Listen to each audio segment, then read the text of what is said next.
Hezbollah के अपने video viral करने शुरू कर दिए हैं।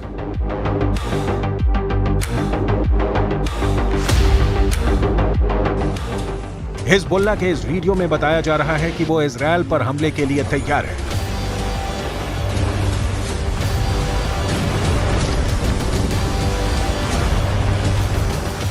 इस वीडियो में हिजबुल्लाह का मैसेज साफ है कि उसका अटैक ऐसा होगा जो इजरायल रोक नहीं पाएगा।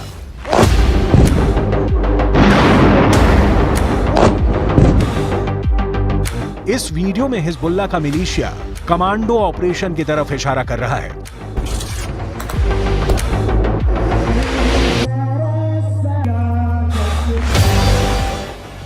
इस वीडियो में हिजबुल्लाह बता रहा है कि उसके कमांडो मोटरसाइकिल पर आएंगे और इजरायल की सेना भागती हुई नजर आएगी।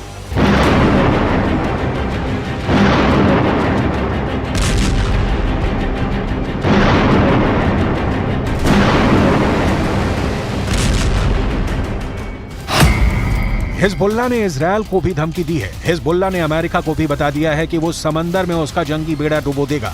क्या ऐसा मुमकिन है? हिजबुल्लाह की इस चेतावनी को इजरायल में बहुत गंभीरता से लिया जा रहा है। हिजबुल्लाह कैसे युद्ध लड़ता है, ये इजरायल पहले भी देख चुका है। इस बार गाजा को बचाने के लिए हिजबुल्लाह इजरायल से लड़ना चाहता है और इस बात को लेकर इजरायल से ज्यादा अमेरिका बेचैन हो गया है। ये दोनों देश हिजबुल्लाह को आतंकवादी गुट मानते हैं, जबकि रूस, चीन, कतर, ईरान और भारत भी हिजबुल्लाह को आतंकी संगठन नहीं मानते।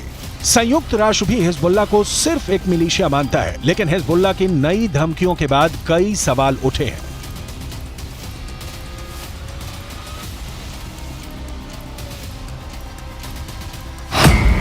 सवाल नंबर 1, हिजबुल्लाह कौन है? तो जवाब है, हिजबुल्लाह लेबनान की एक राजनीतिक पार्टी है और इसका अपना एक मिलिशिया है। सवाल नंबर 2, हिजबुल्लाह की ताकत क्या है? तो जवाब है, हिजबुल्लाह के पास 1000 लड़ाके हैं, जो लेबनान की आर्मी से भी खतरनाक फोर्स मानी जाती है। सवाल नंबर 3, हिजबुल्लाह क्यों इजरायल और अमेरिका को धमकाता है? लेबनान में हिजबुल्लाह संगठन को खड़ा करने वाला है ईरान, और ईरान अमेरिका और इजरायल का सबसे बड़ा दुश्मन कहा जाता है। सवाल नंबर 4, हिजबुल्लाह को इजरायल क्यों इतना बड़ा खतरा मानता है?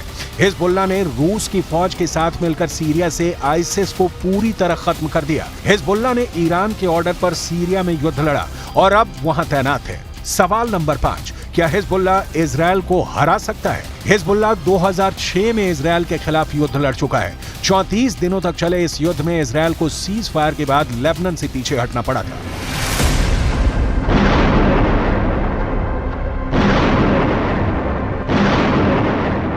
अब 7 अक्टूबर को हमास के अटैक के बाद गाजा पर इजरायल के हमलों ने हिजबुल्लाह फोर्स को सुपर एक्टिव कर दिया है। हिजबुल्लाह ने बहुत साफ शब्दों में कह दिया है कि वो इजरायल पर हमला कर देगा और ये वार्निंग देने से पहले इजरायल तक मैसेज पहुंचा दिया कि अगर इजरायल की सेना फिलिस्तीन के गाजा में घुसी तो वो उत्तरी सीमा की तरफ से इजरायल पर चढ़ाई कर देगा। इजरायल और लेबनान के बीच करीब 130 किलोमीटर लंबा बॉर्डर है और यहाँ संयुक्त राष्ट्र की शांति सेना तैनात रही है। इसमें भारत की फौज भी शामिल है। इस वक्त इजरायल को गाजा से ज्यादा इस बॉर्डर की टेंशन है, क्योंकि अगर इजरायल गाजा में घुसा तो हिजबुल्लाह उत्तर की तरफ से इजरायल से हमला बोल देगा।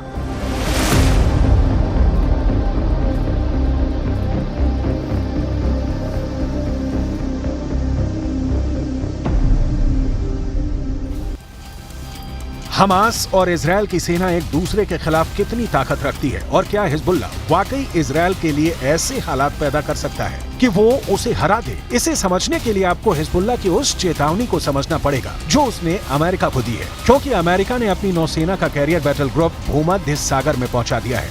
अमेरिका का यह बेड़ा, जिसमें फोर्ड कैरियर के अलावा 5 बहुत ही खतरनाक डिस्ट्रॉयर हैं, इन सब में हर तरह की 1000 से ज्यादा मिसाइल किसी भी वक्त हमले के लिए तैयार है। कोई दुश्मन नहीं चाहेगा कि उसके सामने ऐसी चुनौती खड़ी हो जाए।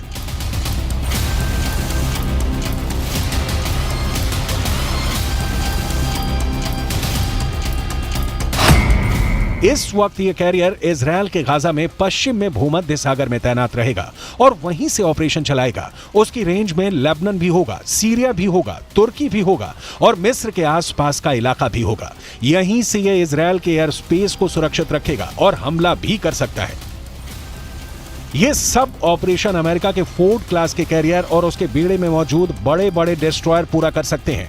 ऐसा अमेरिका पहले इराक में कर चुका है, उसने अफगानिस्तान में करके दिखाया है और ईरान को भी वो लगातार धमकी देता रहा है। इजरायल के लिए भी जेराल्ड फोर्ड कैरियर को भेजना एक बड़ा युद्ध छेड़ सकता है।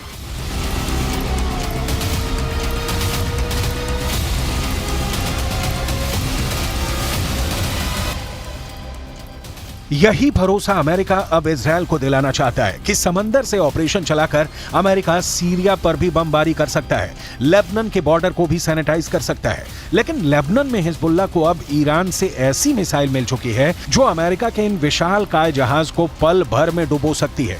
इस मिसाइल को लेकर हिजबुल्लाह का खौफ बढ़ चुका है और वो सीधा सीधा अमेरिका के जहाज को डुबा सकता है। इस खतरे को हल्के में नहीं लिया जा सकता। लेबनान ने 2006 में इजरायल में एक कॉर्वेट यानी जंगी जहाज पर एंटी शिप मिसाइल से हमला किया था। इस हमले में इजरायल के युद्धपोत को भारी नुकसान पहुंचा था। अब हिजबुल्लाह के पास जो एंटी शिप मिसाइल है उसकी रेंज 300 किलोमीटर तक है। इसलिए लेबनान या इजरायल से यह फासला बनाना अमेरिका के लिए जरूरी हो जाएगा।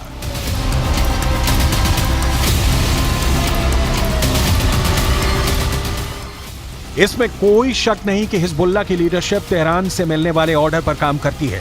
इसलिए सवाल यह भी कि क्या ईरान चाहता है कि हिजबुल्लाह इजरायल पर अटैक कर दे। ईरान ये भी बहुत अच्छी तरह से जानता है कि इस वक्त इजरायल बेहद कमजोर है या फिर अमेरिका की शक्ल में उसे नई ताकत फिर से मिल गई है।